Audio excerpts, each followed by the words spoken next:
জি মহারাজ এমন একজন মহান সন্ত যিনি তার সদ্ভক্তি, তত্ত্বজ্ঞান, করুণা এবং সেবার মাধ্যমে সমাজে এক নতুন দৃষ্টান্ত স্থাপন করেছেন। সন্ত রামপালজি মহারাজের নেতৃত্বে তার সকল সতলোক আশ্রম থেকে সমাজ কল্যাণের অসাধারণ কাজ সমাজকে সোনালী ভবিষ্যতের এক নতুন আশা দেখিয়েছে। সন্ত রামপালজি মহারাজের কাছ থেকে নাম দীক্ষা গ্রহণের পর লক্ষ লক্ষ মানুষের ক্যান্সার, এইডস ইত্যাদির মতো দুরারোগ্য রোগ সেরে গেছে। সন্তজির জ্ঞানে অনুপ্রাণিত হয়ে তার অনুগামীরা লক্ষ লক্ষ ইউনিট রক্তদান করেছেন। সন্তজি লক্ষ লক্ষ বোন ও কন্যার যৌতুক মুক্ত বিবাহ করিয়েছেন। সন্তজি লক্ষ লক্ষ মানুষকে নেশা থেকে মুক্তি দিয়েছেন। কোটি কোটি ভেঙে যাওয়া পরিবার আবার জোড়া লেগেছে। সন্তজির আশ্রমে সমাগমের সময় বিনামূল্যে চক্ষু চিকিৎসা, দন্ত চিকিৎসা প্রদান করা হয়। সন্ত রামপালজি মহারাজ সময়ে সময়ে পরিবেশ রক্ষার উদ্দেশ্যে ব্যাপক পর্যায়ে বৃক্ষরোপণ করেন।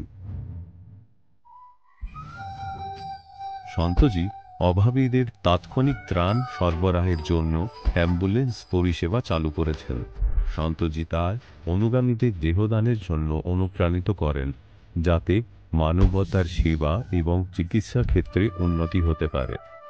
সন্ত রামপালজি মহারাজের সকল আশ্রমে প্রতিটি সমাগমে বিনামূল্যে ভাণ্ডারার আয়োজন করা হয়, যেখানে প্রতিটি শ্রেণী, প্রতিটি জাতি এবং প্রতিটি ধর্মের মানুষ একসাথে বসে খাবার খায়।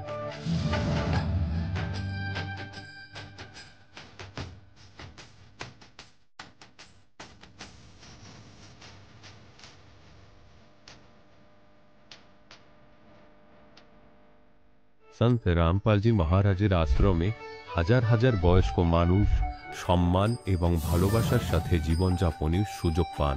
তাদের খাওয়া, থাকা এবং স্বাস্থ্যের সম্পূর্ণ দায়িত্ব সন্ত রামপালজি মহারাজ গ্রহণ করেন। অনাথ শিশুদের জন্য সন্ত রামপালজি মহারাজের সকল আশ্রম কোনো আশীর্বাদের চেয়ে কম নয়। এখানে শিক্ষা, সংস্কৃতি এবং ভবিষ্যতের জন্য উন্নত সুযোগ প্রদান করা হয়। বন্যা হোক, ভূমিকম্প হোক বা মহামারী, সন্ত রামপালজি মহারাজ এবং তার অনুগামীরা সবসময় অসহায় মানুষের জন্য সবার আগে দাঁড়িয়ে থাকেন। কোভিড মহামারীর সময় সন্ত রামপালজি মহারাজের আশ্রম থেকে কোটি কোটি মানুষের জন্য খাবার, ওষুধ এবং জীবন রক্ষাকারী সামগ্রী সরবরাহ করা হয়েছিল। দরিদ্রদের সাহায্য হোক বা কোনো শোষিত ও নিপীড়িত শ্রেণীর অধিকার ও সম্মানের লড়াই, সন্ত রামপালজি মহারাজ সবসময় তাদের কণ্ঠস্বর সরকারের কাছে পৌঁছে দিয়েছেন এবং তাদের যথাযথ ন্যায় বিচার প্রদানে গুরুত্বপূর্ণ ভূমিকা পালন করেছেন। সমাজে আধ্যাত্মিক এবং সামাজিক মূল্যবোধ সম্পর্কে সচেতনতা বৃদ্ধিতে সন্ত রামপালজি মহারাজ প্রতিটি পদক্ষেপে মানবতার সত্যিকারের সেবক হিসাবে প্রমাণিত হয়েছেন। সন্ত রামপালজি মহারাজের জীবন আমাদের শেখায় যে সত্যিকারের সেবা হলো সেই সেবা যা নিঃস্বার্থভাবে করা হয়। আসুন আমরাও সেই মহান সেবার কাজে এই মহান সাধকের সাথে যুক্ত হই এবং সন্ত রামপালজি মহারাজের কাছ থেকে নাম দীক্ষা নিয়ে আমাদের জীবনকে ধন্য করি।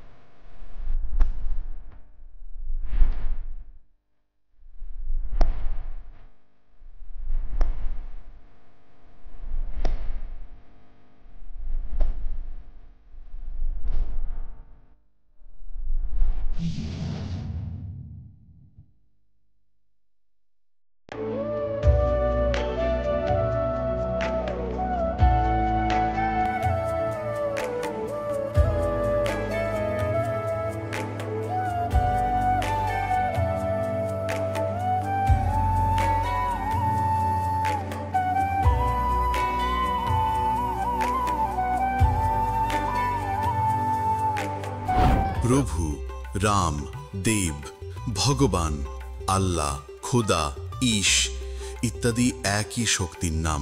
তিনি কেমন, কোথায়, কিভাবে খুঁজে পাওয়া যাবে, তাকে কে দেখেছে?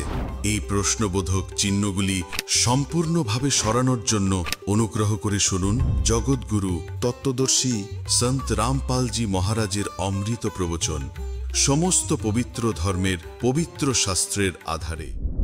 নমস্কার দর্শকগণ, আজকের পর্বে আমরা শুনব পশ্চিমবঙ্গের বর্ধমান জেলার আসানসোল থেকে আগত ভক্ত রাজীব বোস মহাশয়ের জীবনের এক অনন্য ও অলৌকিক পরিবর্তনের গল্প। দীর্ঘ ৮-৯ বছর তিনি ভারত সেবাশ্রমে কাটিয়েছেন। বহু দেবদেবীর ভক্তি করেছেন। শিব, হনুমানজি, কালীমা সবাইকে তুষ্ট করার জন্য একের পর এক মন্ত্র, পুজো এবং কঠোর সাধনা। তবুও জীবনে মিলছিল না শান্তি। একসময় মায়ের মৃত্যুও তার চোখের সামনে ঘটে। মহামৃত্যুঞ্জয় মন্ত্র জপ করেও রক্ষা করতে পারেননি মাকে। নৈরাশ্যে ডুবে থাকা সেই সময় হঠাৎই মোবাইলে শুনে ফেলেন সন্ত রামপালজি মহারাজের সৎসঙ্গ। একদিন এক ভক্তের মাধ্যমে গীতার শাস্ত্রসম্মত জ্ঞান শুনে তার চিন্তার ধারা বদলে যায় এবং ঠিক পরদিন 5ই আগস্ট তিনি সন্ত রামপালজি মহারাজের শরণাপন্ন হয়ে নাম দীক্ষা গ্রহণ করেন। এরপর ঘটে আশ্চর্য সব পরিবর্তন। মদ, গাঁজা, বিড়ি সব নেশা একদিনেই ছেড়ে দেন। রাগ, হিংসা, হতাশা দূর হয়ে যায়। তার জীবনে আসে মানসিক ও আধ্যাত্মিক শান্তি। চলুন শুনে নেওয়া যাক রাজীব বোস মহাশয়ের মুখে তার এই জীবন বদলের অলৌকিক যাত্রার সম্পূর্ণ কাহিনী। নমস্কার স্যার। সৎ সাহেব, আপনার নাম? আমার নাম রাজীব বোস। স্যার আপনি কোথা থেকে এসেছেন? আমি আসানসোল থেকে এসেছি, West Bengal, Bardhaman district, Asansol. Sir, সন্ত রামপালজি মহারাজের কাছ থেকে নাম দীক্ষা নেওয়ার আগে আপনি কোনো ভক্তি সাধনা করতেন? হ্যাঁ, আমি অনেক রকমই ভক্তি সাধনা করতাম। আর আমি ভারত সেবা আশ্রম থেকেও নাম দীক্ষাও নিয়েছিলাম। আর প্রায় আমি ওখানে 8-9 বছর ওনার যেভাবে বলেছেন ভক্তি করার জন্যে আমি সেইভাবে ভক্তি করেছি। আর এছাড়াও আমি অনেক রকম ভক্তি সাধনা করছিলাম, যেরকম মহাদেবের একটা বিশেষ মন্ত্র আছে, জগতে সবাই জানেন যারা শিবের ভক্তি করছেন, মহামৃত্যুঞ্জয় মন্ত্র। আমি শুনে এসেছি মহামৃত্যুঞ্জয় মন্ত্র জপ করলে অকাল মৃত্যু বা দুর্ঘটনা হয় না। সেই সব মন্ত্র কিন্তু আমি জপ করতাম। আর এছাড়াও আমি যেরকম হনুমানজির ভক্তি যেরকম বলা হতো কি মঙ্গলবার দিন হনুমান চল্লিশা পাঠ করলে নাকি ওনার ধন সম্পদে কোনো কমি হয় না এবং কোনো রকম কোনো বাধা বিঘ্ন ঘটে না।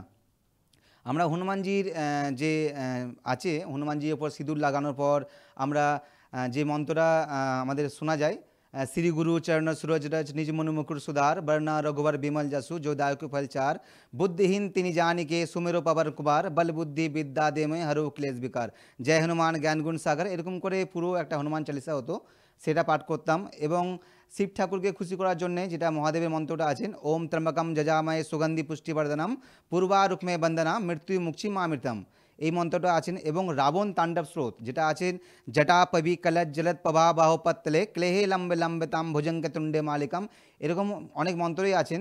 এবং আমি যেটা মা কালীর কাছে গিয়ে বলতাম সেটা হচ্ছে, ইয়া দেবী সর্বভূতেষু শক্তিরূপে সংস্থিতা নমস্যৈ নমস্যৈ নমস্যৈ নমো নমঃ, এইসব মন্ত্র আমি যথারীতি পাঠ করেছি।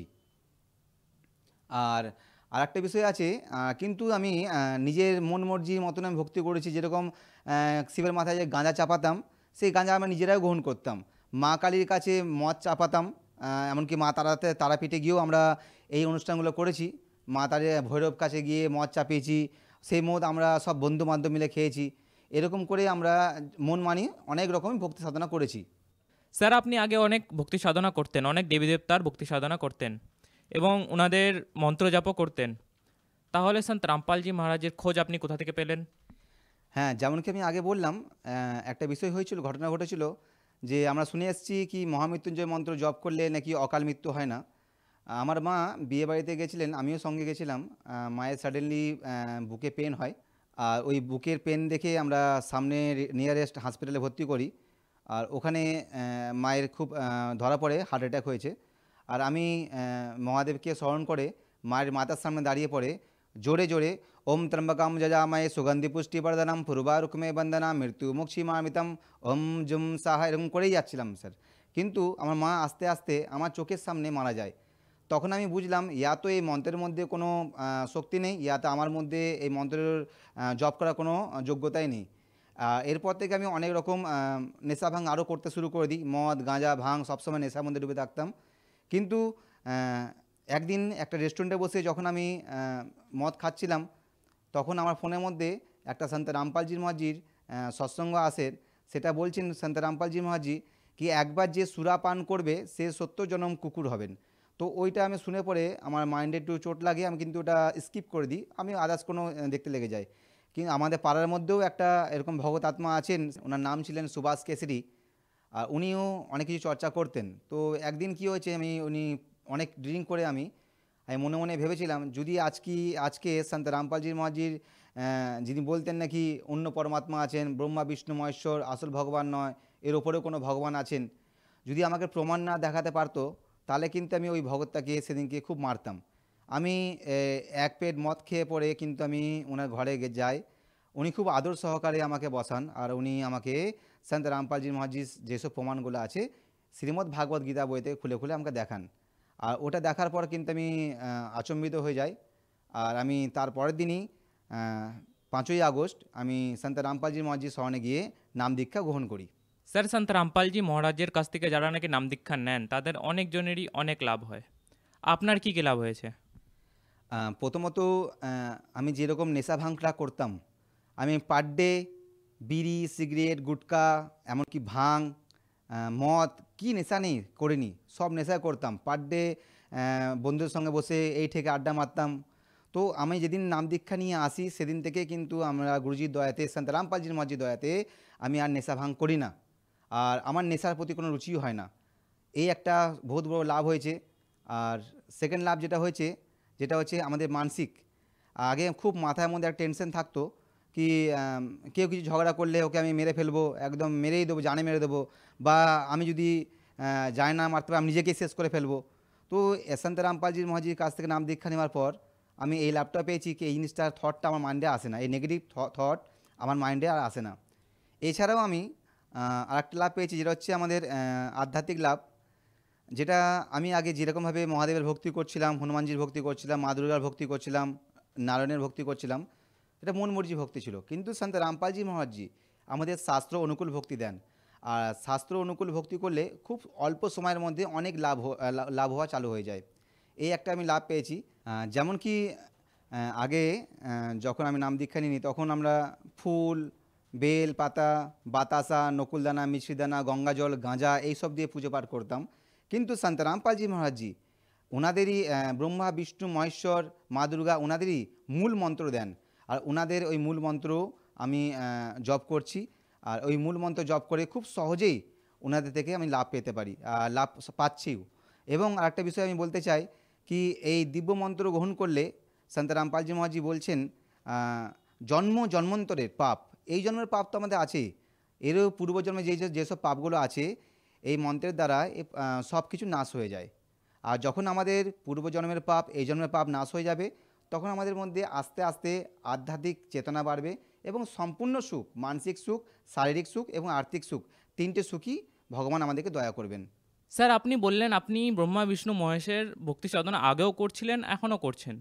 তো এই সাধনা আর ওই সাধনার মধ্যে তফাৎ কী ছিল? হ্যাঁ, যেমন আগে যে সাধনা করছিলাম ওটা আমরা মন মানি অর্চনা করছিলাম, মানে আমাদের মনে যেভাবে আসছিল, যেভাবে যে মানুষ গাইড করছে সেইভাবে করছিলাম। যেরকম ভাবুন আমাদের শিবের মাথায় বা মা কালীর মাথায় বা মা দুর্গার সামনে কেউ বলি করছেন, দেখুন মা দুর্গা পুজোতে অনেক জায়গায় বলি হয়, মা কালীর পুজোতে অনেক জায়গায় বলি হয়, কেউ শিব ঠাকুরের কোনো জায়গাতে পিঠের চামড়ার মধ্যে বড়শি ঢুকিয়ে ঘোরাচ্ছেন। এই যে মন মর্জি, এটা কোনো শাস্ত্রতে প্রমাণ নেই। আর সন্ত রামপালজি মহারাজি যে ভক্তি দিয়েছেন একদম শাস্ত্র অনুকূল ভক্তি দিয়েছেন, যেভাবে শাস্ত্রে প্রমাণিত আছে, যেভাবে আমাদেরকে শাস্ত্রতে দেখে ভক্তি দিয়েছেন, আর যেভাবে আমরা গুরুজি বলছেন, সন্ত রামপালজি মহারাজি বলছেন এইভাবে ভক্তি করলেই একমাত্র আমরা মোক্ষের দিকে এগোতে পারবো, পরম সনাতন ধাম যেতে পারবো। আর গুরুজি একটা বাণী বলেন कि तीनों देव कमल दल बसे ब्रह्मा विष्णु महेश प्रथम कर इनकी वंदना फिर सुन सतगुरु उपदेश। প্রথমে আমরা এনাদেরই আমরা ভক্তি সাধনা করছি কিন্তু দিব্য মন্ত্রের দ্বারা। স্যার, আমরা শুনেছি সন্ত রামপালজি মহারাজ নাকি সমাজ সুধারের জন্য অনেক কাজ করেন। কি কি কাজ করেন? যেমন সন্ত রামপালজি মহারাজজি দহেজ রূপী রাক্ষসকে নিধন করেছেন। যেমন কীভাবে করেছেন, আজকে আমাদের বোন দিদিদের যে গর্ভের মধ্যে হত্যা করে দেওয়া হতো, কেননা কারণ কি মেয়ে হলেই নাকি ওনাকে বিয়ে দেওয়ার সময় দহেজ লাগবে। তো সন্ত রামপালজি মহারাজজি এই দহেজ রূপী রাক্ষসকে নিধন করেছেন আর আমাদের পণমুক্ত বিবাহে সুন্দর একটা আয়োজন করে দিয়েছেন, এটা একটা আছেন। এবং আমাদের করোনার সময় সন্ত রামপালজি মহারাজজি অনেক অনেক মানুষজনকে আশ্রমে রেখেছেন, 3 বেলা ভান্ডারা দিয়েছেন এবং গাড়ি ভাড়া মানে বাসে করে নিজেদের জায়গায় পৌঁছে দিয়েছেন। এবং আরও যেমন সমাজ কল্যাণে কাজ করে থাকেন, যেমন আমাদের কিছুদিন আগে রাম মন্দির উদ্ঘাটন হয়েছিল, সেই রাম মন্দির উদ্ঘাটনের সময় বিশাল ভান্ডারের আয়োজন করেছিলেন সন্ত রামপালজির মহারাজজির দয়াতে। সন্ত রামপালজি মহারাজজির সান্নিধ্যে একটা বিশাল ভান্ডারের আয়োজন করা হয়েছিল। সেই ভান্ডারাতে নেতা, মন্ত্রী, এমএলএ এবং সব রাম ভক্তরা, শ্রীরাম ভক্তরা ওখানে ভান্ডারা করেছিলেন এবং সবাই ভান্ডারা করে খুবই আনন্দিত হয়েছিলেন এবং সবাই সন্ত রামপালজি মহারাজজি জয় জয়কারও করেছিলেন। এই সব সামাজিক কাজে সন্ত রামপালজি মহারাজজি সব থেকে বেশি আগে এগিয়ে থাকেন। স্যার, সন্ত রামপালজি মহারাজজির স্মরণে এসে আপনার অনেক লাভ হয়েছে, তাহলে যারা আপনাকে এখন টিভিতে দেখছেন সেই দর্শকগণকে আপনি কি বার্তা দিতে চান? বার্তা তো আমাদের গুরুজি দিয়ে থাকেন, আমি জাস্ট একটা ওনাদেরকে বলতে পারি কি সন্ত রামপালজির মহারাজজির কাছ থেকে যদি আমরা এই মানব জনম থাকাকালীন যদি নাম দীক্ষা নিয়ে নিই, তাহলে আমরা পূর্ণ মোক্ষের দিকে মানে মোক্ষ লাভের দিকে এগোবো। এবং সন্ত রামপালজির মহারাজজির বিভিন্ন জায়গায় প্রত্যেকটা ডিস্ট্রিক্টে ওয়েস্ট বেঙ্গলে নামদান কেন্দ্র আছে, সেই নামদান কেন্দ্রে গিয়ে আপনার বিনামূল্যে নাম দীক্ষা নিয়ে এই মানব জীবন কল্যাণ করতে পারেন। সন্ত রামপালজির মধ্যে একটা বাণী আছে कि मानव जीवन दुर्लभ है मिले न बारंबार तरबस से पत्ता टूट गिरे बहु न लागे डाल। তো এই মানব জীবন খুব দুর্লভ। তো আপনাদের কাছে অনুরোধ যে আপনারা সন্ত রামপালজির মহারাজজির জ্ঞান বুঝুন এবং সন্ত রামপালজির মহারাজজির কাছ থেকে নাম দীক্ষা নিয়ে এই মানব জীবন কল্যাণ করুন। ধন্যবাদ স্যার। সৎ সাহেব। দর্শকগণ, এখন আপনি শুনলেন সন্ত রামপালজি মহারাজের থেকে দীক্ষা গ্রহণ করে সুখী হওয়া ভক্তের অভিজ্ঞতা। এখন দেখুন জগৎগুরু তত্ত্বদর্শী সন্ত রামপালজি মহারাজের মঙ্গল প্রবচন। তখন শ্রীরাম দেখলেন যে আরে সমুদ্র, এই নন্দিলের ব্যাপারটা ভেস্তে গেল। এখন তাহলে কি হবে? ভগবানকে স্মরণ করে প্রাণী অবশেষে হেরে গিয়ে। তো তাই শ্রী রামচন্দ্র দুঃখ তখন নিবারণ করতে হতো, আর নন্দীকে শিক্ষা দেওয়ার মাধ্যমে আমাদের জন্য প্রমাণ রেখে যেতে হতো আজে বাজে জিনিস চলবে না এই ভক্তিপথে, কিন্তু আজীবন সাবধানে চলতে হবে। ঠিক তখনই পরমাত্মাকে দূর থেকে আসতে দেখা গেল। কেউ একজন বলল যে এক মহর্ষি ঋষি মহাত্মা কে আসছেন, উনি নল নীল নজর গেল, উনি তো আমাদের সদ্গুরু আসছেন, গুরুজি আসছেন। ছুটে গিয়ে ওনার চরণে দণ্ডবোধ প্রণাম করলো। তখন ভগবান অনেকটা কাছে এলেন। শ্রীরাম তখন প্রার্থনা করলেন যে হে ভগবান, হে ঋষিজি, আমার উপর অনেক বিপদ এসে পড়েছে। সমস্ত ঘটনা জানালেন তিনি তখন, আর বললেন যে আমার এমনই দুর্ভাগ্য যে আজ আপনার শিষ্যদের কাছেও এই রকম শক্তি উপলব্ধ নেই, তাদের হাতের দ্বারাও পাথর ভাসছেই না, আমার দুর্ভাগ্য। তখন পরমাত্মা বললেন আর কখনো এদের হাতে পাথর ভাসবেও না, কারণ ওদের অহংকার এসে গেছে। শ্রীরামচন্দ্র তখন বললেন আজ্ঞে তাহলে আমার এখন কি হবে? পরমাত্মা বললেন ব্যবস্থা করছি। একটা শলা হাতে নিয়ে রেখেছিলেন পরমাত্মা, কাঠের মতো, ছড়ি ডগার মতো। তিনি বললেন আমার সঙ্গে সঙ্গে এসো। বিশাল বড় একটা পাহাড় ছিল, তাই সেই পাহাড়ের চতুর্দিকে পরমাত্মা নিজের ওই শলা দিয়ে, কাঠি দিয়ে, ছড়ি দিয়ে একটা রেখা টেনে দিলেন, যে এই রেখার ভিতরের পাথরগুলিকে আমি হালকা করে দিয়েছি, তুলে নিয়ে যাও এবং সেতু বানাও। তাই জন্য এই পাথরগুলো তখন ভাসছিল। আজ পর্যন্ত কেউ বলতো নল নীল ভাসিয়েছিল, কেউ আবার রাম ভাসিয়েছিল, বলতো যে হনুমান রাম রাম লিখে দিয়েছিল তাই ভাসছিল। হনুমান তো নিজের দৈনিক ক্রিয়াকলাপ করত, সে তো এমনিতেই পাথরে লিখে দিত রাম রাম রাম, যাতে সামনের জন দেখতে পায়। কারণ ভক্তি করতে গেলে কাজ করতে করতে মন্ত্র জাপ করতে হয়।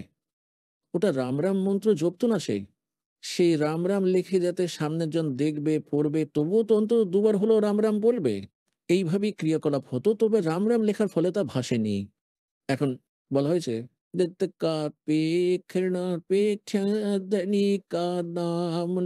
লেখা, এখন এর ওর ঘাড়ে চাপিয়ে বেড়ায় যে এ ওটা করেছে, এ সেটা করেছে, অথচ যে করেছে তার কোনো উল্লেখই নেই। তো এইভাবে সে ত্রেতা যুগে এসেছিলেন ভগবান মনীন্দ্র ঋষি রূপে। তিনি নল-নীলকে সুস্থ করেন তখন, এবং শ্রী রামচন্দ্রের উপর যে পাহাড় প্রমাণ দুঃখ ছিল সেই সেতু নির্মাণ করেন। আর পরমাত্মা বলছেন যে, ধর্মদাসজিকে বোঝাচ্ছেন যে তোমরা রামকৃষ্ণকে ভগবান ভেবে বসে আছো কিসের ভিত্তিতে? দু একটা ছোটখাটো লীলাগুলি দেখে কিভাবে শ্রীকৃষ্ণকে তোমরা রাম বলে, ভগবান বলে বিশ্বাস করে নিলে? কারণ তিনি গোবর্ধন পর্বত তুলেছিলেন, গিরিরাজ বলা হয়ে যাকে। আপনাদের নিজস্ব পুরাণ বলছে আপনারা নিজেরাই কাহিনী শোনেন ও শোনান যে শেষনাগ গোটা সৃষ্টিকে তুলে রেখেছে, যার মধ্যে সমগ্র পৃথিবী, সব গ্রহ উপগ্রহ সবই রয়েছে। একটা পাহাড় তুলে নিল তাতেই ভগবান মেনে নিয়ে, তাহলে শেষনাগকে তোমরা কেন পরমাত্মা বলছো না? এছাড়া আপনারা এই কাহিনীটা শোনান যে শ্রী রামচন্দ্রের যে দ্রোণাগিরি পর্বত তুলে এনেছিল হনুমান, যে দ্রোণাগিরি তুলে আনতে হয়েছিল হনুমানকে। তো তাহলে হনুমান ঈশ্বর হলো না কেন? বলা হচ্ছে যে, কে গোবর্ধন শ্রী কৃষ্ণ ধারো और द्रोणगिरी हनुमंते शेष नाग सब सृष्टि उठारा इनम कौन भगवंते। আরো বলছেন যে, कते समुद्र पाट लंका गयो वो सीता को भरतारे और अगस्त ऋषि नये सातों पी लिए इनम कौन करतारे। ছিলেন অগস্ত্য ঋষি। ওনার মধ্যে এমন এক সিদ্ধি ছিল যে এক ঢোকেই 7 সমুদ্রকেই পান করেছিলেন, শেষ খালি করে দিয়েছিলেন। তারপর প্রার্থনা করায় আবার সেটাকে বের করে দিলেন। তো পরমাত্মা বলেন যে তোমরা মনে করো যে শ্রী রামচন্দ্র সমুদ্রে সেতু নির্মাণ করেছিলেন তাই তিনি ভগবান। অগস্ত্য ঋষি 7 সমুদ্র পান করলেন, তাহলে ওনাকে ভগবান বলা হয় না কেন? বলছেন যে, তে বন্ধন বিপদ মে কঠিন কিও সংগ্রাম চিন্নোরে নর প্রাণিয়া ये গরুড় বড়ো কে রাম। ওই হয়ে বলছেন তোমাদের ভগবান রামচন্দ্র, যাকে তোমরা ভগবান বলে মনে করো, সে তো নিজেই নাগ ফাঁসে আটকে ছিলেন সমগ্র সেনা সমেত। আর গরুর এসে তোমাদের ভগবানের বন্ধন কেটে দিয়েছিল শ্রীরামের। তাহলে গরুর বড় হলো নাকি তোমাদের শ্রীরাম বড় হলো? অন্তত একটু বুদ্ধি তো প্রয়োগ করো। भजन करो उसे रब को जो दाता है कुल सभी का। भजन करो उसे रब को जो दाता है कुल सबका। তিনি হলেন কবির এস गॉड, धारणक रूप रहा करतार अनंत कोट ब्रह्मांड का। एक रति नहीं भार और सतगुरु पुरुष कबीर है ये कुल के सरदार। हम सुल्तानी नानक तारे दादू को उपदेश दिया, जात दुलाहा भेद नहीं पाया वो काशी माए कबीर। बोलो सतगुरु दे।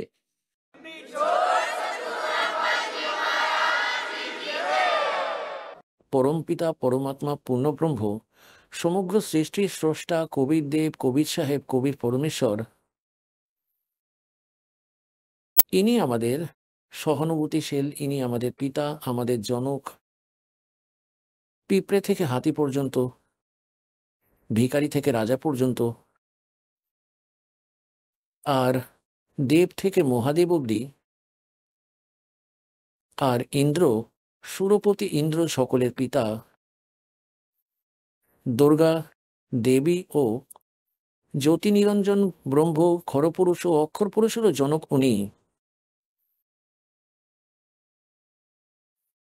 অক্ষর পুরুষের উৎপত্তি অচিন্ত থেকে হলেও অচিন্ত ওই একই পরমাত্মা কবির সাহেবের পুত্র।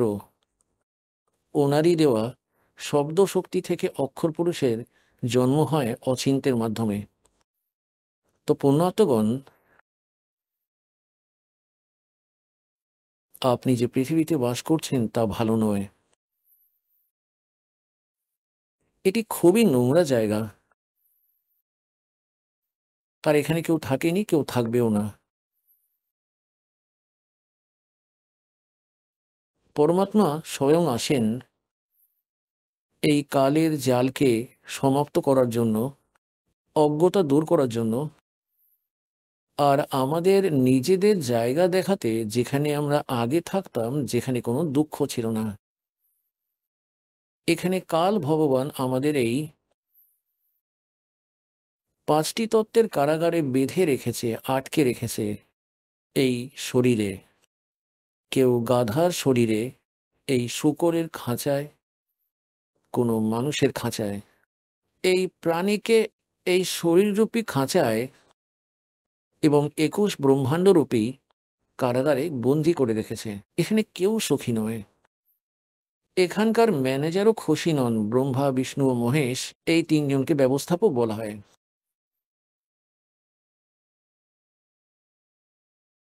আর আমরা যে জগতে বাস করছি তা কাল ভগবানের জগৎ। কালের তাৎপর্য বুঝেছেন কি? কাল জিনিসটা কি, বস্তুটি কি? এই কাল নামই নিজেকে নিজে সংজ্ঞায়িত করে। শ্রীমদ্ ভগবদ্ গীতার অধ্যায় নম্বর 11 শ্লোক নম্বর 32-এ শ্রীমদ্ ভগবদ্ গীতার জ্ঞান দেওয়ার সময় এই কাল শ্রীকৃষ্ণের শরীরে প্রবেশ করে বলছেন, আমি কাল অর্জুন, আর এখন আমি সবাইকে খেতে প্রবৃত্ত হয়েছি, সবাইকে ধ্বংস করার জন্য। গীতার অধ্যায় নম্বর 11 শ্লোক 21-এ অর্জুন বলছেন, হে ভগবান, আপনি তো ঋষিদেরও ভক্ষণ করছেন, আপনি তো সিদ্ধ পুরুষদেরও ভক্ষণ করছেন, যারা বেদ মন্ত্র দিয়ে আপনার স্তুতি করছেন তাদেরও তো আপনি রেহাই দিচ্ছেন না। কেউ আপনার দাঁতের মধ্যে ঝুলছে, কেউ আপনার মুখের মধ্যে ঢুকছে। তখন তিনি বললেন, আমি কাল ভাই, আমি এখন সকলকে খাওয়ার জন্য প্রবৃত্ত হয়েছি। তো পুণ্যাত্মগণ, শ্রীকৃষ্ণ কাল ছিলেন না। তিনি আগে কখনো নিজেকে কাল বলেননি, এরপরেও কখনো কাল বলেননি। আর এইটা বলা যে আমি এখন প্রবৃত্ত হয়েছি, শ্রীকৃষ্ণ তো সেখানে আগে থেকেই উপস্থিত ছিলেন। এর নাম কাল। পরমাত্মা এসে বলেছিলেন, যিনি সকলের পিতা, সকলের জনক, যে এই কালকে 1 লাখ মানব শরীরধারী প্রাণীকে প্রতিদিন খেতে হয়, তার জন্য তিনি এসব ব্যবস্থা করান তার 3 পুত্রের মাধ্যমে। রজগুণযুক্ত ব্রহ্মাজিকে করে রেখেছেন, শতগুণযুক্ত শ্রী বিষ্ণুকে এবং তমগুণযুক্ত শ্রী শিব শঙ্করকে। এই 3 জনের মাধ্যমেই তিনি তার সব ব্যবস্থা করছেন। শ্রী ব্রহ্মা থেকে নির্গত তরঙ্গ, তার ভিতর থেকে নির্গত বাসনার দ্বারাই আমরা সকল জীব প্রভাবিত হই, আর সন্তান উৎপত্তি করতেই থাকি। ভগবান শিবের ভিতর থেকে উৎপন্ন শতগুণ তরঙ্গের, তার ভিতর থেকে সেই বাসনা উৎপন্ন হয়, যার দ্বারা আমরা প্রভাবিত হয়ে এখানে একে অপরের সাথে মায়ার ভেতরে, মমতার ভেতরে বেঁধে থাকি। আমাদের ক্ষমতা নেই আমরা এখান থেকে মায়ামোহ সরাতে পারি। পরমাত্মা কবিরজি স্বয়ং এসে বলেছেন আমাদেরকে, যেমন তৃতীয় যে ভগবান আছে শ্রী তমগুণযুক্ত শঙ্করজির কার্যশৈলী সম্পর্কে আপনারা অবগত আছেন যে তিনি সংহার করেন। কেন করেন? যখন জন্ম হয়েছে তখন মারার কি দরকার আছে? যখন জন্ম দিয়েছেন তখন তাদের হত্যা করা হয় কেন? আমাদের বুদ্ধি কাজ করা বন্ধ করে দিয়েছে, কারণ আমরা এই প্রক্রিয়াটিকে চূড়ান্ত মেনে নিয়েছি। অন্য কোনো বিকল্পই নেই। তাই পরমেশ্বর এসে বলছেন যে এই 3 জন ভগবান, যদিও তারা নিজের নিজের স্থানে বসবাস করেন, আপনাদের প্রভু শ্রী বিষ্ণু, শ্রী ব্রহ্মাজি রজগুণযুক্ত, শ্রী বিষ্ণু শতগুণযুক্ত এবং শ্রী শঙ্কর তমগুণযুক্ত, এরা নিজ নিজ রাজধানী, তাদের দ্বীপ আছে, নগরী আছে, উপরে লোক আছে, শিবপুরী আছে, বিষ্ণু লোক আছে, বিষ্ণুপুরী আছে, ব্রহ্মাপুরী আছে। তারা সেইখানে থাকেন, কিন্তু তাদের তাদের ওই ভেতর থেকে নির্গত হচ্ছে যে সেই গুণের যে প্রভাব আছে, যে বাসনা আছে, যা তাদের ভেতর থেকে নির্গত হওয়া, সেই রেঞ্জ আছে ওনাদের, যে রেঞ্জ এই 3 লোকে তাদের যে রেঞ্জ আছে, পৃথিবী লোক, পাতাল লোক এবং স্বর্গলোক, তো ওখান থেকেই তারা প্রভাবিত করছেন এখানে সবাইকে। যেমন একটি বাড়ির ভিতরে অন্য ঘরে ব্যক্তি বসে আছে আর রান্নাঘরের ভিতরে লঙ্কার ছোঁক দেওয়া হচ্ছে, তো অন্য ঘরে বসে থাকা ব্যক্তিও প্রভাবিত হচ্ছে। যদিও সেই স্থূল সাকার বস্তু রান্নাঘরের ভিতরে আছে, লঙ্কা এর গুণমান সেখানে প্রভাব ফেলেছে আর তার হাঁচি হতে থাকে, আর এটা তার নিয়ন্ত্রণে নেই যাতে সেই হাঁচি সে বন্ধ করতে পারে কোনো মূল্যে। ঠিক এইভাবেই এই কালের এই 3 পুত্র শ্রী ব্রহ্মা, শ্রী বিষ্ণু ও শিবও যদিও আমাদের থেকে দূরে বসে আছেন, তাদের ভিতর থেকে বের হচ্ছে যে সুগন্ধ, তাদের ভেতর থেকে যে গন্ধ, তা আমাদের এখানেও প্রভাবিত করছে, যে কারণে আমরা সন্তান উৎপন্ন করি। তারপর মায়া মমতা, সম্পত্তির প্রতি আসক্তি, মাতা পিতার প্রতি আসক্তি, সন্তানদের প্রতি আমাদের রাগ, এইসব জীবের নিয়ন্ত্রণে নয়।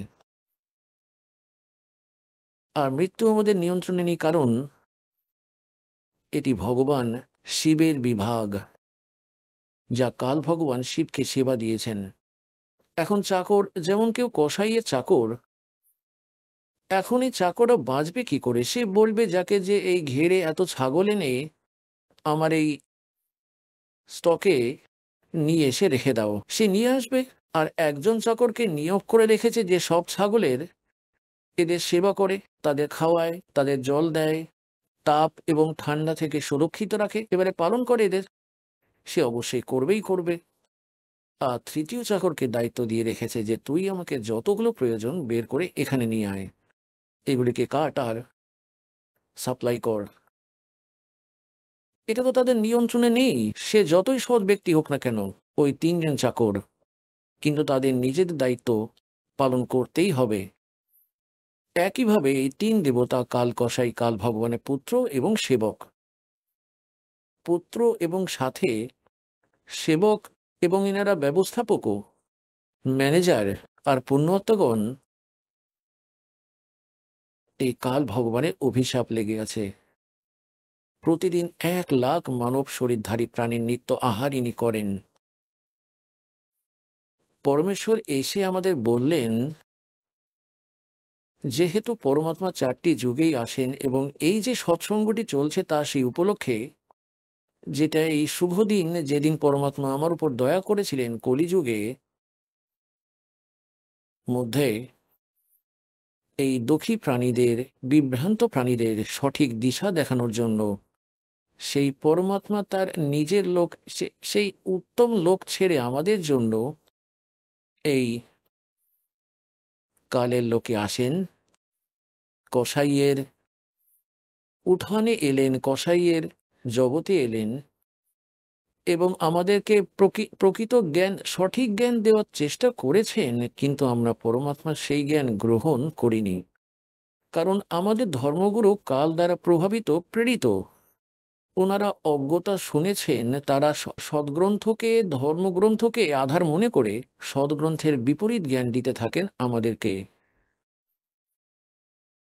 তো ওই পরমাত্মা এখানে আসতে থাকেন এবং সেই উপলক্ষেই এখানে সমাগম চলছে। सतगुरु आए दया करी, ऐसे दीन दयाल, बंदी छोड़ ब्रदतास कहा, जठरगनी प्रतिपाल। सतगुरु आए दया करी, পরমাত্মা সদ্গুরু রূপে এসে আমাদের উপর দয়া করেছেন। এই রকমই দীন দয়াল আমরা কি ভয়ানক ভুল করেছি হে পুণ্যাত্মগণ। তবে তিনি খুব দয়ালু। পরিপূর্ণ থালাকে ঠোকর মেরে চলে এসেছি আমরা সবাই অযোগ্য ছিলাম আমরা।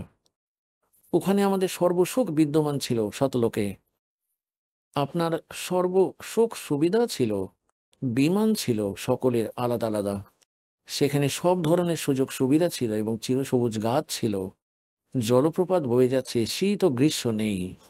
সুন্দর শরীর, একটি তরুণ শরীর থেকে যায়, শীত গ্রীষ্ম মশা মাছি কিছুই নেই, কোনো কিছুর অভাব নেই, কোনো দুর্ঘটনাই নেই।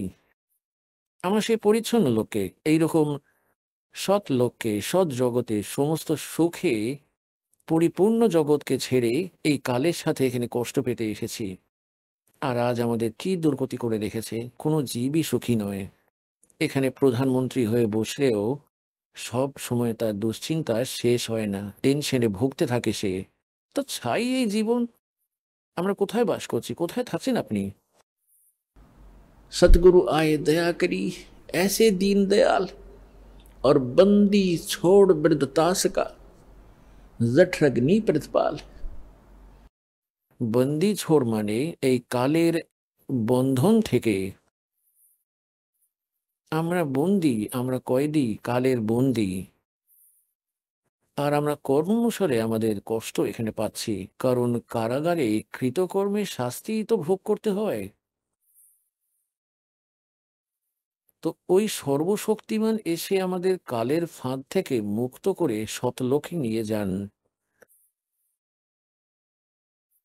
তাই তাকে বন্দি ছোর বলা হয়। अमर करूं सतलोक पठाऊं ताते बंदी छोड़ कहाऊं। বলছেন অমর করব, চিরতরে আমি তোমায় এমন জায়গায় পাঠিয়ে দেব যেখানে তোমার কোনোদিনও মৃত্যু হবে না। গীতার অধ্যায় নম্বর 15 শ্লোক নম্বর 1 থেকে 4-এ প্রমাণ রয়েছে যে উল্টো ঝোলানো থাকা অশ্বত্থ গাছকে সংসাররূপী বৃক্ষ মনে করো।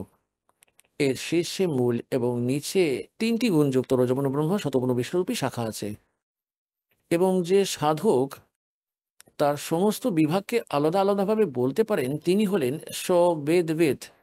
তিনি বেদের অর্থটি জানেন, তিনি হলেন একজন তত্ত্বদর্শী সন্ত। আর এই ভূমিকা পরমাত্মাই পালন করতে পারেন, তত্ত্বদর্শী সন্তের আর কেউ করতে পারেন না। তত্ত্ব মানে যিনি সম্পূর্ণরূপে সত্য জ্ঞানের উপর ভিত্তি করে জ্ঞান প্রচার করেন তিনি হলেন তত্ত্বদর্শী। এখানে ব্রহ্মাজি জানেনই না, তিনি বলেন জানি না আমি কোথা থেকে উৎপত্তি হয়েছি আর আমার বাবা কে আছে। তো ব্রহ্মাজির কাছ থেকে সকল জ্ঞান প্রাপ্ত করেছে, ইনক্লুডিং বিষ্ণু আর শিবজিও তার কাছ থেকে জ্ঞান প্রাপ্ত হয়েছে। তো তারপরে কত ঋষি মহর্ষিরা তাদের চতুরতা দেখাতে থাকে, তারা তত্ত্বদর্শী কিভাবে হতে পারেন? তারা পরমাত্মার একটিও প্রশ্নের উত্তর দিতে পারেননি আজ পর্যন্ত। শতযুগ থেকে কলযুগ পর্যন্ত পরমাত্মা 4 যুগে আসতে থাকেন এবং এখানে জ্ঞান প্রচার করতে থাকেন, প্রশ্ন করতে থাকেন আমাদের ধর্মগুরুকে যে কে ব্রহ্মার পিতা আছে, কে বিষ্ণুর মা, আর শঙ্করের দাদু কে আছে, আমাকে বলে দিন পণ্ডিতজি। এই জ্ঞানের কোনো জবাব না দিয়ে তাদের সঙ্গে ঝগড়া শুরু করতেন। আর তাদের অজর অমর অবিনাশ্বর, তাদের কোনো পিতা নেই, তারা সর্বেশ্বর মহেশ্বর কল্যাণজয় মৃত্যুঞ্জয় এই বলে তারা আমাদের ভ্রমিত করতেন। তো পরমাত্মা আমাদের এখান থেকে কালের জাল থেকে মুক্ত করতে আসেন, বলছেন अमर करूं सतलोक पठाऊं ताते बंदी छोड़ कहाऊं। বন্দি ছোড়ের অর্থ হলো কর্মের বন্ধনে আমরা এখানে আবদ্ধ রয়েছি, আমাদের এই বন্ধন কেটে ভগবান আমাদের মুক্ত করান। তাই তত্ত্বদর্শী সন্তের ভূমিকা পালন করতেই পরমাত্মা স্বয়ংই আসেন। এবং গরিবদাসজি বলেন सतगुरु आए दया करी ऐसे दीन दयाल बंदी छोड़ वृद्ध तास का जट सगनी प्रतिपाल। তাই গীতা অধ্যায় 15 শ্লোক নম্বর 1 থেকে 4-এ এটি স্পষ্ট করেছেন, পরমাত্মা বলেছেন সমস্ত বিভাগ বলেছেন সংসাররূপী বৃক্ষের कि अक्सर पुरुष एक पेड़ है सरपुरुष वाकी डार, একে নিরঞ্জন জ্যোতি নিরঞ্জন বলা হয়। अक्सर पुरुष एक पेड़ है सरपुरुष वाकी डार और तीनों देवा शाखा है ये पात रूप संसार।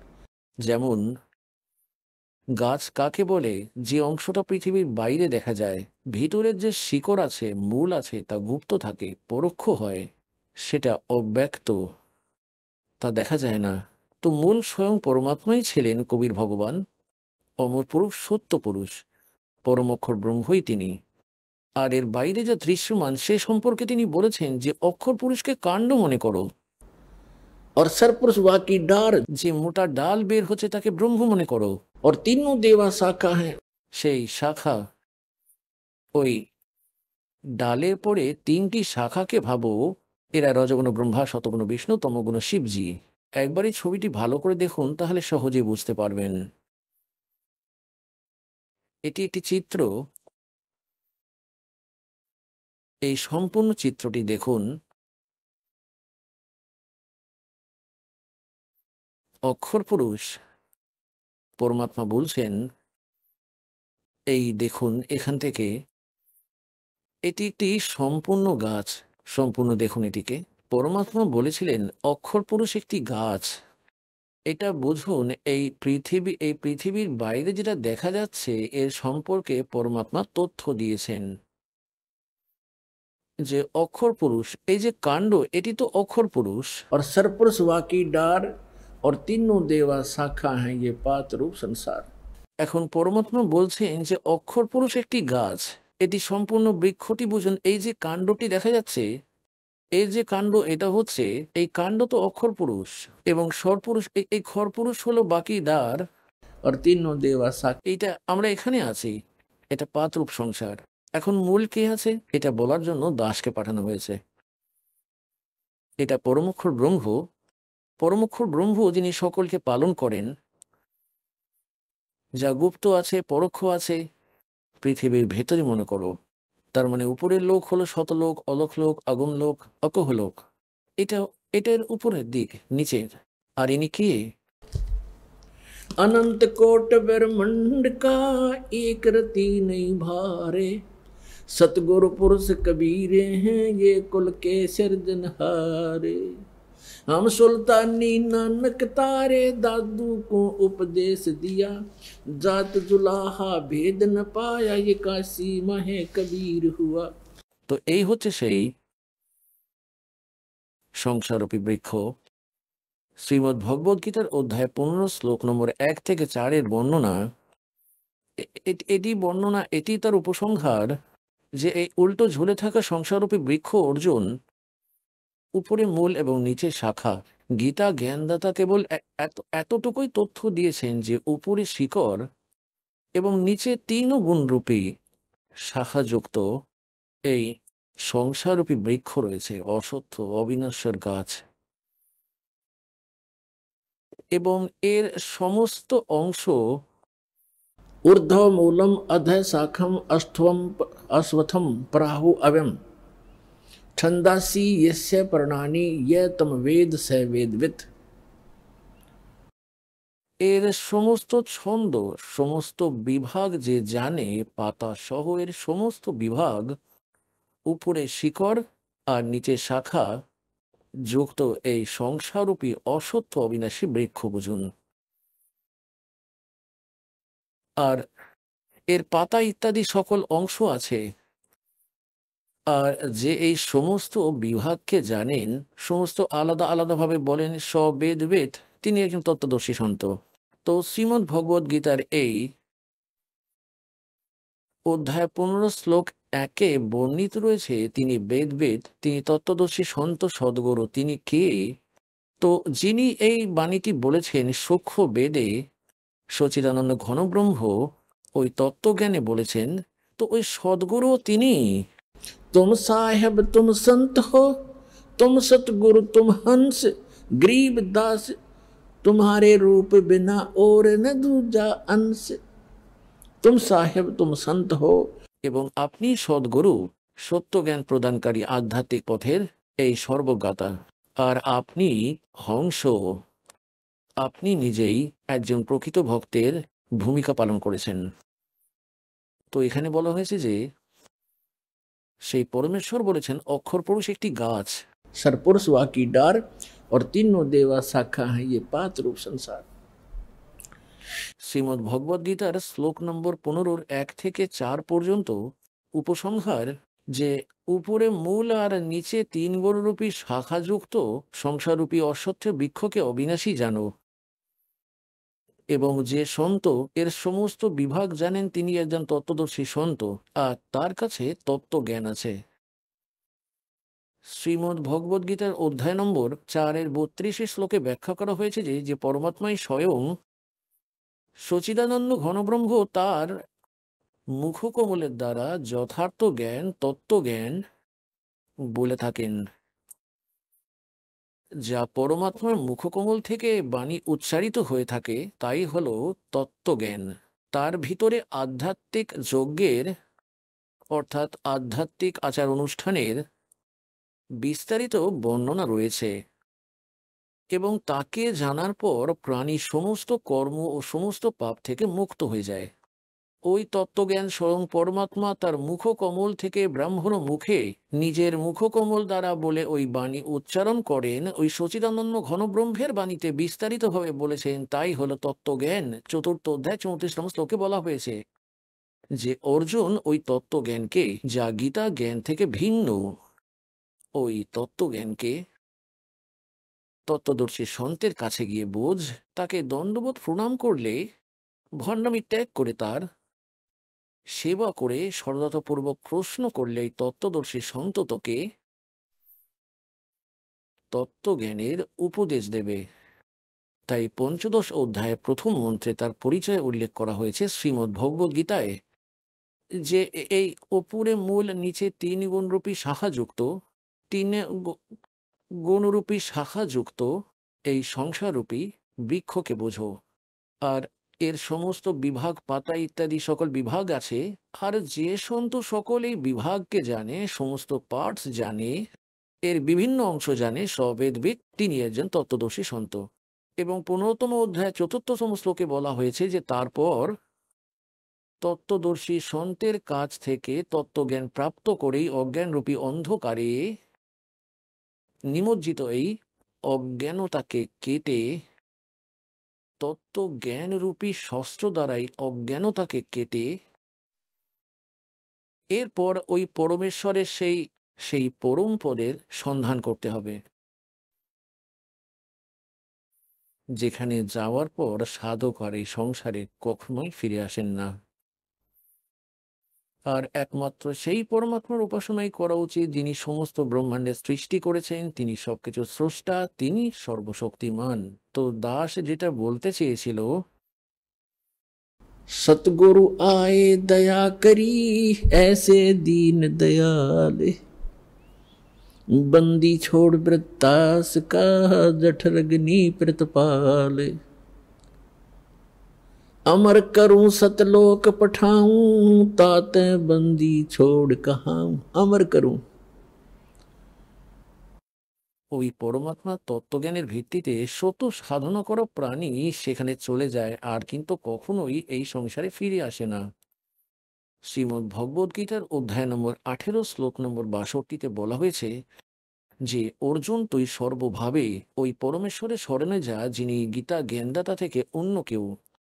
সেই পরমেশ্বরের কৃপায় তুই পরম শান্তি এবং শাশ্বত স্থানকে, অমর লোককে, যার কখনো এন্ড হয় না, যা কখনো নাশ হয় না, সেই স্থানে, শাশ্বত স্থানে নিশ্চয়ই পৌঁছে যাবি।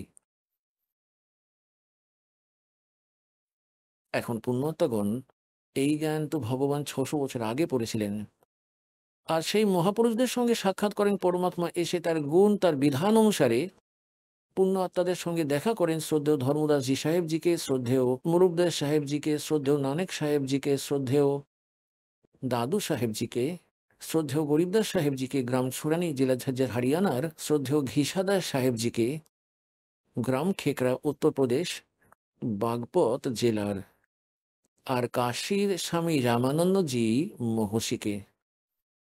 তো সেই মহাপুরুষগণ এবং স্বয়ং পরমাত্মা আমাদেরকে সতর্ক করার চেষ্টা করেছিলেন যে সাধনা, যে ভক্তি আপনি করছেন এবং যে ভগবানকে আপনারা ভগবান মনে করছেন, তিনি পরমাত্মা নন।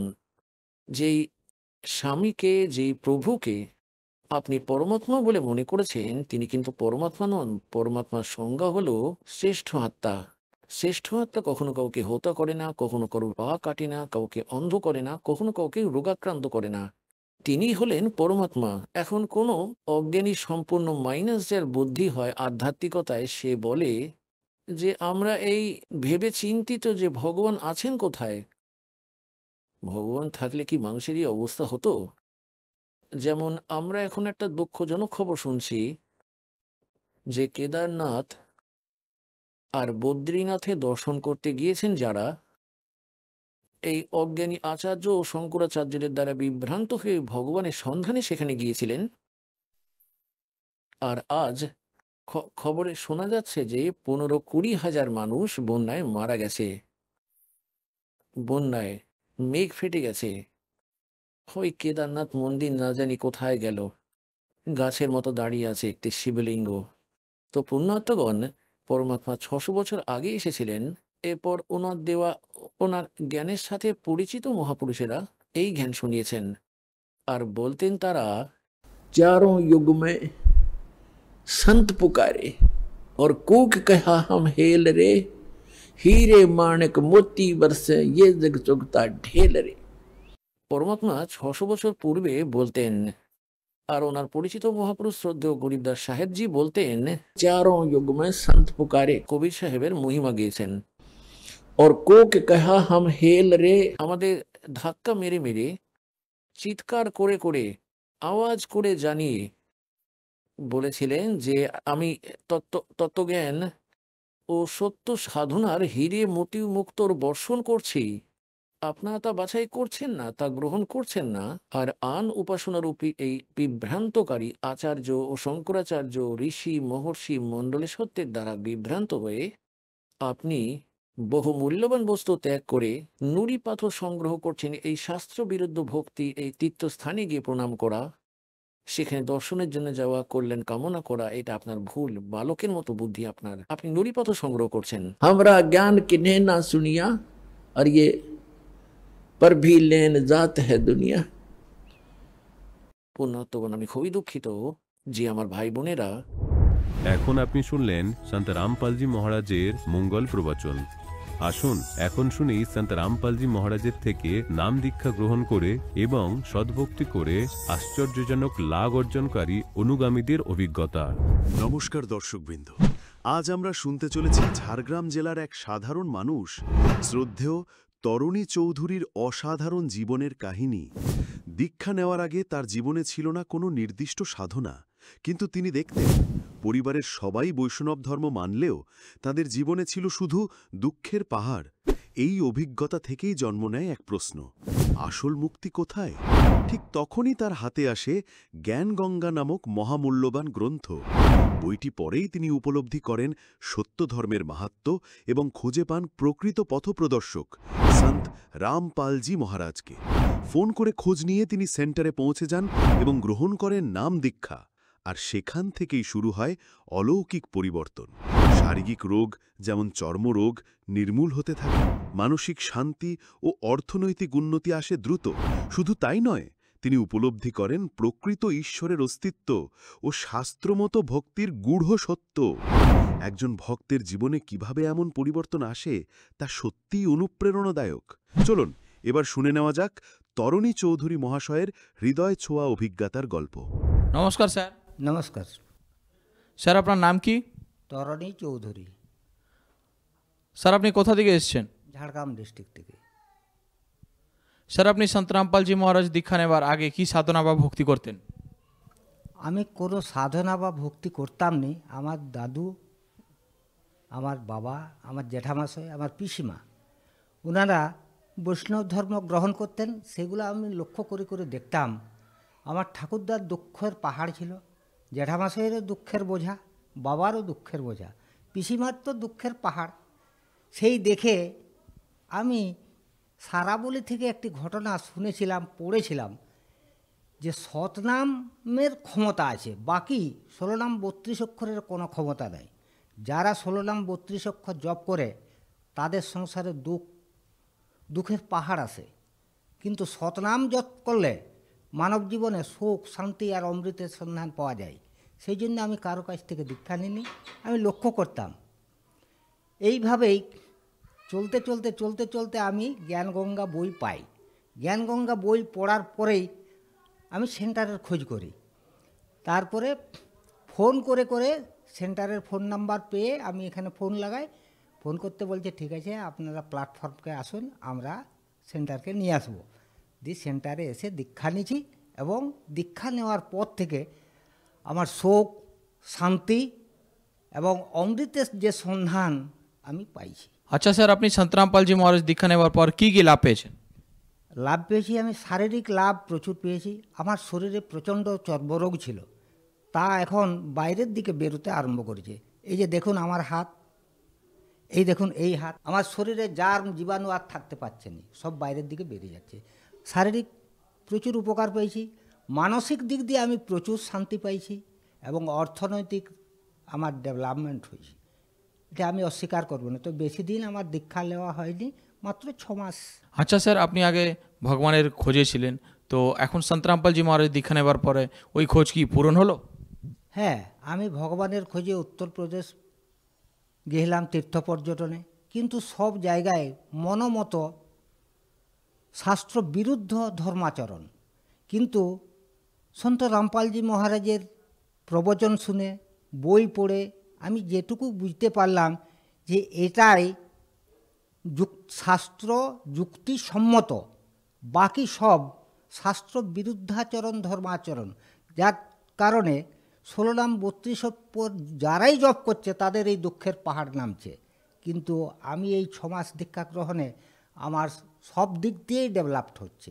আমার শারীরিক, মানসিক, আধ্যাত্মিক, অর্থনৈতিক, আমার কোনো দিকেই গুরুজি ত্রুটি রাখেননি, আমার মনো আশা পূর্ণ করে দিচ্ছেন।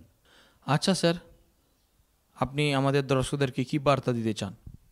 আমি এটাই বার্তা দিতে চাই, আমি যেমন আজ উপকৃত হচ্ছি, আপনারাও গুরুজির কাছে দীক্ষা নিয়ে শারীরিক, মানসিক, আধ্যাত্মিক সুখ, শান্তি আর অমৃতের সন্ধান আপনারা উপভোগ করুন। কারণ কুম্ভমেলা যান লাখে লাখে সাধু, কিন্তু সন্ত পৃথিবীর বুকে একটিমাত্র পাঠান।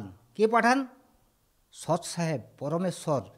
যাকে অর্ডার না দিবে সে সন্ত হতে পারবে না।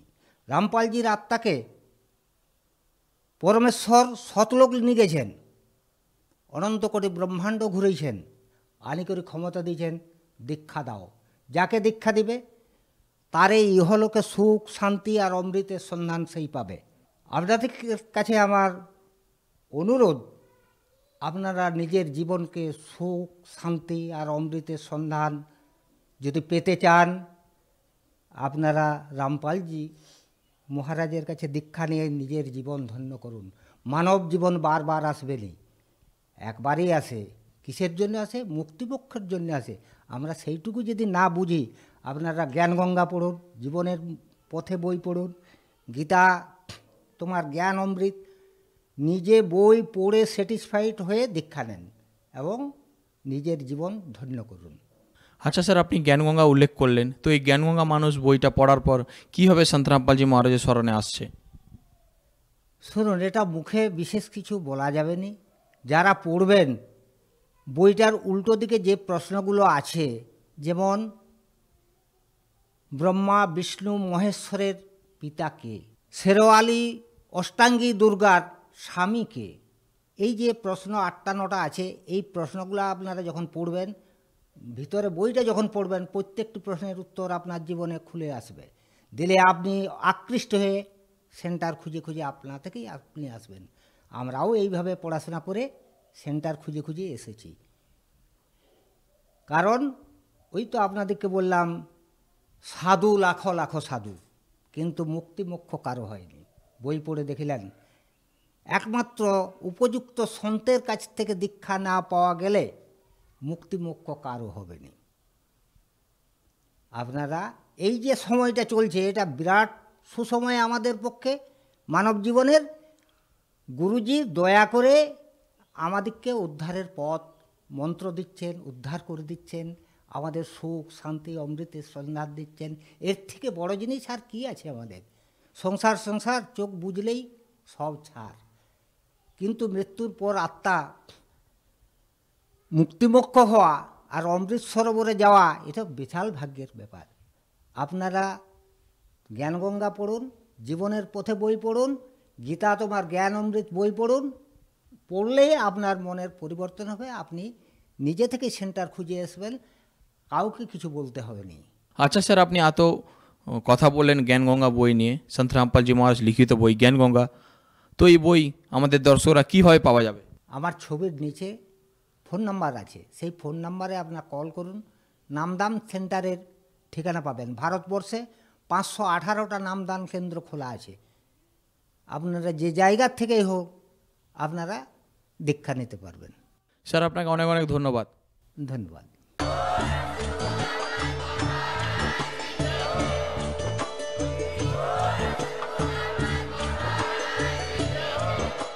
আপনারা শুনছিলেন জগৎগুরু তত্ত্বদর্শী সন্ত রামপালজি মহারাজের মঙ্গলময় প্রবচন।